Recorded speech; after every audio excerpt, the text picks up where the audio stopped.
చెప్పండి. ముఖ్యంగా ఇప్పుడు ఇదంతా పెద్ద చర్చగా కూడా నడుస్తుంది. గత ప్రభుత్వం ఏమో ఫీజు రియంబర్స్‌మెంట్ ఇచ్చింది, స్కాలర్‌షిప్‌లు ఇచ్చింది, అన్నీ ఇచ్చింది. ఈ ప్రభుత్వం ఏమో ఏమి ఇవ్వట్లేదు. ఎట్లా చూస్తారు ఇదంతా? అయితే ఇప్పుడు మనం ప్రధానంగా అబ్జర్వ్ చేస్తే అన్ని మన దేశంలో ఉన్నటువంటి ప్రతి ఒక్క రాష్ట్రానికి విద్యాశాఖ మంత్రి ఉంటాడు. విద్యాశాఖ మంత్రి ఉంటాడు కానీ కనీసం మన తెలంగాణ రాష్ట్రానికి ఒక విద్యాశాఖ మంత్రి లేరు. లిక్కర్కో శాఖ మంత్రి ఉంటాడు, అదేవిధంగా ట్రాన్స్పోర్టేషన్ అన్ని శాఖలకు మంత్రులు ఉంటారు. కానీ మా దరిద్రం ఏంది, తెలంగాణ రాష్ట్ర 4 కోట్ల ప్రజల దరిద్రం ఏంది అని అంటే విద్యాశాఖ మంత్రి లేడు. నేను విద్యను ప్రేమిస్తా, నేను విద్యను సమూలమైన మార్పులు తీసుకొస్తా, విద్యాశాఖ నా దగ్గరనే ఉండాలని చెప్పేసి స్వయాన రేవంత్ రెడ్డి విద్యాశాఖ మంత్రిగా వ్యవహరిస్తూ ఇలా తెలంగాణ రాష్ట్రంలో ఉన్నటువంటి విద్యారంగాన్ని కానీ విద్యార్థుల భవిష్యత్తును మొత్తం అగమ్య గోచరంలో పడేసిన దాఖలాలు మనకు కనబడతా ఉన్నాయి. మీరు అబ్జర్వ్ చేస్తే దాదాపుగా 70 సార్లు ఢిల్లీకి పోవడానికి ముఖ్యమంత్రి గారికి టైం ఉంటుంది. కానీ మా యొక్క విద్యారంగ సమస్యల మీద, విద్యార్థులు పడుతున్న బాధల మీద, అసలు ఈ ఫీజు రియంబర్స్మెంట్ మీద కనీసం ఒక్క రివ్యూ జరిపినట్టు దాఖలాలు మనకు ఎంటైర్ 2.5 ఇయర్స్లో ఎక్కడ లేవు. ఆయన పొద్దున్న లేస్తే కాంట్రాక్ట్లు ఎక్కడొస్తాయి, కమిషన్లు ఎక్కడొస్తాయి, నా కుటుంబాలను నేను ఎక్కడ దోచిపెట్టాలి, నా యొక్క మంత్రివర్గంలో ఉన్నటువంటి నా యొక్క మనసులను నేను ఎక్కడ దాచిపెట్టాలి, ఇక్కడ సంపాదించిన డబ్బుని నా సామంతరాజులు ఢిల్లీలో ఉన్నారు కదా వాళ్ళకి నేను ఇయ్యడానికి పోవాలి అనే తపన తప్ప నా పేదోడు చదువుకునేది, నా ఎస్సీ ఎస్టీ బీసీ విద్యార్థులు ఎవరైతే ఉన్నారో ఫీజు రియంబర్స్మెంట్ మీద ఆధారపడి ఇలా చదువుకునేటోళ్ళ నోట్ల మట్టి కొట్టే ప్రయత్నం చేస్తున్నాడు రేవంత్ రెడ్డి తప్ప కనీసము వాళ్ళ గురించి ఆలోచించే దాఖలాలు లేవు. ఇవాళ మీరు అబ్జర్వ్ చేస్తే దాదాపుగా 10,000 కోట్ల వరకు ఇవాళ ఫీజు రియంబర్స్మెంట్ బకాయిలు ఉన్నాయి. వాళ్ళు ఆ మధ్యలో మేము ప్రైవేట్ కాలేజీలు నడపలేము మేము అని చెప్పేసి ధర్నాకు పోతే వాళ్ళతోటి పిలిచి వాళ్ళతోటి మాట్లాడి ఆ సంఘాలతోటి మాట్లాడి నేను నెక్స్ట్ దఫల వారీగా ఒకసారి 25%, ఒకసారి 50%, ఇంకోసారి ఇంకో దఫా 25% రిలీజ్ చేస్తా అని చెప్పేసి మాట ఇచ్చి ఈ క్రూరుడు కనీసం ఇప్పటి వరకు రూపాయి చెల్లించే దాఖలాలు లేవు.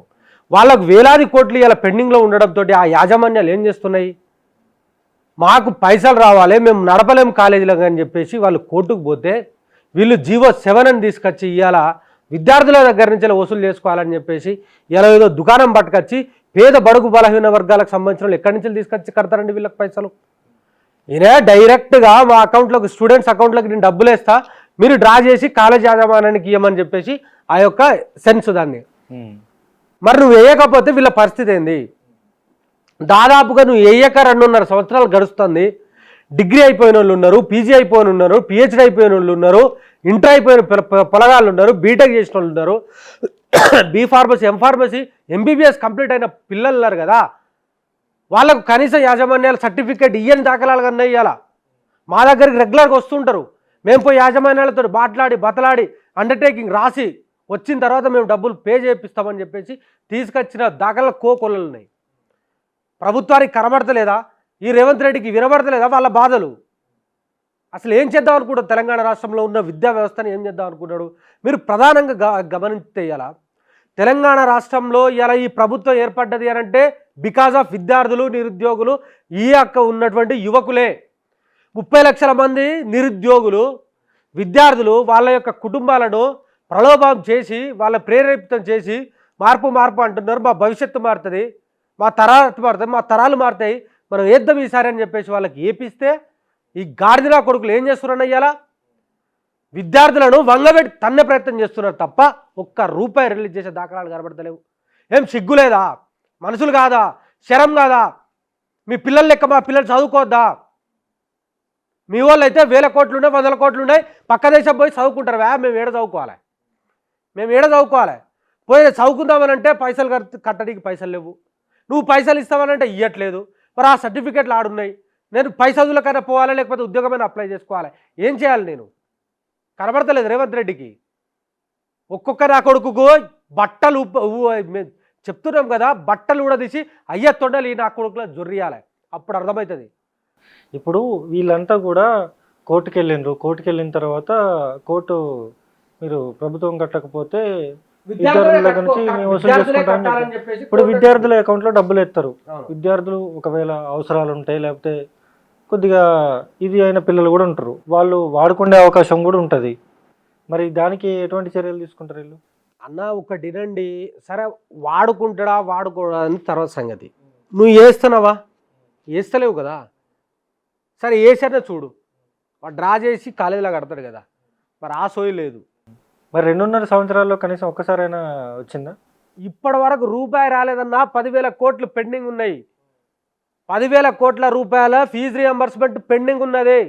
నా తెలంగాణ రాష్ట్రం యొక్క దరిద్రం ఏంది అని అంటే, అబ్జర్వ్ చేయండి మీరు, అందాల పోటీలు నిర్వహించడానికి 100,000 కోట్ల డబ్బులు ఉంటాయి నా దగ్గర. మెస్సీని పట్టుకొచ్చి ఇలా ఫుట్బాల్ ఆడియడానికి 100 కోట్ల డబ్బులు ఉంటాయి. అదేవిధంగా రేవంత్ రెడ్డి ఆయన ఆడుకోవడానికి ఒక స్పెషల్ కోర్టు, ఫుట్బాల్ కోర్టు తయారు చేసుకోవడానికి 300 కోట్ల రూపాయల డబ్బులు ఉంటాయి ఈ రాష్ట్రంలో. కానీ పేద బడుగు బలహీన వర్గాలకు సంబంధించిన పిల్లలు చదువుకోవడానికి, వాళ్ళకి రిలీజ్ చేయాల్సిన ఫండ్ రిలీజ్ చేయడానికి డబ్బులు లేవు. గాంధీకి సంబంధించిన విగ్రహం కడతా అంటాడు, 5,000 కోట్లు ఉంటాయి. కానీ నా పేదోడు చదువుకునే విద్యార్థులకు సంబంధించిన ఫీజు రియంబర్స్మెంట్ రిలీజ్ చేస్తలేడు. ఇదెక్కడి దరిద్రము, ఇదెక్కడి దరిద్రమైన పాలన. ఈ నా కొడుకులు అన్నారు కదా, వచ్చిన తర్వాత 100 రోజుల్లోనే వీళ్ళు మేనిఫెస్టోలో పెట్టిల్లన్న. మీరు చూడండి, 6 గ్యారంటీలు అన్నారు, 420 హామీలు మేనిఫెస్టో పట్టుకొని వచ్చిన నేను. దీంట్లో చూసుకుంటే నేను వచ్చిన 100 రోజుల్లోనే మొత్తం ఇచ్చిన హామీలు ఫుల్ఫిల్ చేస్తా అని చెప్పారు. ఇప్పటి వరకు ఏం ఫుల్ఫిల్ చేయట్లేదు. మన మంత్రులు అంటున్నారు కదా, మొత్తం 6 గ్యారెంటీలు అన్నీ అమలు అయిపోయినాయి అని చెప్పేసి అంటూ ఉన్నారు కదా. చదివి వినిపించాలన్నా, నేను చదివి వినిపిస్తే వినండి మీరు ఒక్కసారి. మహాలక్ష్మి పథకం అని ఒక గ్యారంటీ పెట్టిల్లు వాళ్ళు. దాంట్లో మహిళలకు 2,500 రూపాయలు ప్రతి నెల ఉన్నది. దాంట్లో ఇచ్చిల్లంట. మరి మా చెల్లెకి రాలే, మా అమ్మకి రాలే, మరి మీకు ఎవరికైనా వచ్చిందేమో నాకు తెలియదు. మరి అదేవిధంగా గ్యాస్ 500 అని అన్నారు. మరి ఎంతమందికి వస్తుంది? దానికి సంబంధించిన సబ్సిడీ ఇప్పటివరకు పడట్లేదు. ఆర్టీసీ బస్సుల్లో ఫ్రీ అని అన్నారు. అది ఎట్లుండదో మరి అందరికీ ఎరిగిన విషయమే. తర్వాత రైతు భరోసా అని సెకండ్ గ్యారంటీ వీళ్ళది. రైతులకు, కౌలు రైతులకు ఎకరానికి 15,000 రూపాయలు ఇస్తా అన్నారన్న. ఏ ఒక్క రైతు కన్నా పడ్డట్టు నాకు చూపెడితే నేను ముక్కు నేలకు రాస్తా. లేదనంటే నేను పిహెచ్డి హోల్డర్ని, పీజీలో నాకు గోల్డ్ మెడల్ని. నేను రేవంత్ రెడ్డి ఇంట్లో బాత్రూమ్లు కడుగుతా నేను. ఏ ఒక్క రైతుకు ఒక్క ఎకరాకైనా 15,000 రూపాయలు పడ్డట్టు నిరూపిస్తే. అదేవిధంగా వ్యవసాయ కూలీలకు 12,000 అన్నారన్న. అదే వరి పంటకు 500 రూపాయల బోనస్ అన్నారన్న. ఎక్కడిస్తురన్నా, ఎవరికి ఇస్తారు? ఏ గ్యారంటీ ఫుల్ఫిల్ అయిందన్న? గృహజ్యోతి అని అన్నారన్న. అదేవిధంగా ఇందిరమ్మ ఇల్లు అన్నారన్న. దాని పరిస్థితి ఎట్లా కనబడుతుందో మనకు తెలుసు. యువ వికాసం అని అన్నారన్న. 5 లక్షలకు సంబంధించిన విద్యా భరోసా కార్డు అని అన్నారన్న. మరి నాకైతే ఇయ్యలే. 2 లక్షల ఉద్యోగాలు అన్నారు, నాకు రాలే. నిరుద్యోగ వృత్తి 2,500 రూపాయలు అన్నారు, అది కూడా రాలే. మరి ఎవరికి ఇస్తుర్రు? ఎడ్డుపోతుంది. ఎస్సీ ఎస్టీ పిల్లలకు 10వ తరగతి పాస్ అయితే 10,000 అన్నారు, 10th ఇంటర్ పాస్ అయితే 20,000 అన్నారు, డిగ్రీ పాస్ అయితే 25,000 అన్నారు, పీజీ పాస్ అయితే 1,00,000 అన్నారు, పిహెచ్డి చేస్తే 5 లక్షలు అన్నారు. ఏ ఒక్కరికి వచ్చినట్టు దాఖలాలు కనబడయా? లేవు. మా విద్యార్థినులకు స్కూటీలు ఇస్తా అన్నారు, ఇచ్చిల్లా? ఇవ్వలేదు. ట్యాబులు అన్నారు, ల్యాప్టాప్లు అన్నారు, వాళ్ళ నోళ్ళకు మొక్కాలి. మరి 5 గ్యారెంటీలు ఎక్కడ ఫుల్ఫిల్ అయినాయి రా లుచ్చా మంత్రులారా అంటున్నాం మేము. ఎక్కడ ఫుల్ఫిల్ అయినాయి అనాల్సిన పరిస్థితి ఏర్పడ్డది. అంటాం. ఎందుకనంటే నా తెలంగాణ రాష్ట్ర ముఖ్యమంత్రి కానీ, నా తెలంగాణ రాష్ట్రకు సంబంధించిన మంత్రులు కానీ పక్క రాష్ట్రాలకు పోయి నేను అన్ని ఫుల్ఫిల్ చేసినా అని మాట్లాడతారు. మరి ఇప్పుడు ఏదైనా ఫుల్ఫిల్ అయినాయన్న?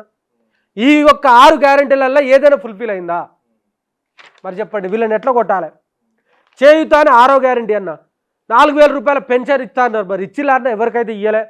10 లక్షలకు సంబంధించిన ఆరోగ్యశ్రీ అన్నారు, ఇచ్చిల్లా అన్న? ఇయ్యలే. మళ్ళా వికలాంగులకు, వితంతువులకు పెన్షన్లు పెంచుతా అన్నారు. ఎవ్వరికి ఒక్కటంటే ఒక్క వర్గానికి వీళ్ళు మేలు చేసిన దాఖలాలు ఎక్కడ కూడా కనబడట్లేదన్న. వాళ్ళకు రావాలి కమిషన్లు, వాళ్ళకు రావాలి కాంట్రాక్టులు, వాళ్ళు దోచుకోవాలి, దాచుకోవాలి, గంతే తప్ప వాళ్ళు వేరే ఉద్దేశంలో లేరు. నా తెలంగాణ రాష్ట్ర ప్రజలకు వాళ్ళు మంచి చేయాలని మాత్రం కనీసం ఆలోచన చేస్తలేరు వాళ్ళు. మరి ఇప్పుడు ఇవన్నీ వాళ్ళు చేసినామని చెప్పేసి అంటారు, మీరేమో చేయలేదని చెప్పేసి అంటా ఉన్నారు. మరి మొన్న జూబ్లీ హిల్స్ ఎలక్షన్స్లో కాంగ్రెస్ పార్టీ ఎందుకు గెలిచింది? జూబ్లీ హిల్స్ ఎలక్షన్లో కాంగ్రెస్ పార్టీ గెలిచిందని మీరు మాట్లాడుతున్నారు. నైతికంగా బీఆర్ఎస్ పార్టీ గెలిచిందని నేను చెప్తున్నా. ఎందుకు అనంటే మా యొక్క వర్కింగ్ ప్రెసిడెంట్, బీఆర్ఎస్ పార్టీకి సంబంధించిన వర్కింగ్ ప్రెసిడెంట్ కేటీఆర్ గారు స్వయాన తెలంగాణ రాష్ట్ర భవన్లో మా బీఆర్ఎస్ పార్టీ ఆఫీస్లో పెట్టి 25,000 సంబంధించిన ఫేక్ ఓట్లు ఉన్నాయిరా బాబు, తీయనరా అని చెప్పేసి మొత్తుకుంటే ఏ ఒక్క ఓటు రిమూవ్ చేయలే వాళ్ళు. ఒక్క ఇల్లు ఫలానా ఒక ఫ్లాట్ నెంబర్ ఉన్నది, కానీ ఆడ ఇల్లు లేదు, ఆడ జాగలేదు, కానీ ఆడ 75 ఓట్లు ఉన్నాయి. ఎక్కడి నుంచి వచ్చినాయి? అట్లా దొరకబడితే దాదాపుగా 25,000 ఓట్లు ఫేక్ ఓట్లు వచ్చినాయి. మరి ఎక్కడి నుంచి వచ్చినాయి? మీరు చూసుకుంటే 12 సంవత్సరాలు 13 సంవత్సరాలు 14 సంవత్సరాల అమ్మాయిలను తీసుకొచ్చి ఓట్లు వేయించిన దాఖలాలు ఉన్నాయి, వీడియోస్ ఉన్నాయి, విజువల్స్ ఉన్నాయి. మీ ఛానల్లో నేను చూసినా కదా, ఒక ఫంక్షన్ హాల్లో దాదాపుగా 5-6 వేల మందిని పడుకోబెట్టి తెల్లారి తీసుకుపోయి ఓట్లు వేయించారు. ఎక్కడి నుంచి వచ్చారు జనాలు? ఏ ప్రలోభ పెట్టింది తెలియదా? ఓట్లకు డబ్బులు ఇచ్చినవి కల్లారా కనబడలేదా? మిషన్లు ఇచ్చినాం, కుట్టు మిషన్లు ఇచ్చినవి కనబడలేదా? జనాలకు చీరలు పంపిణీ చేసింది కనబడలేదా?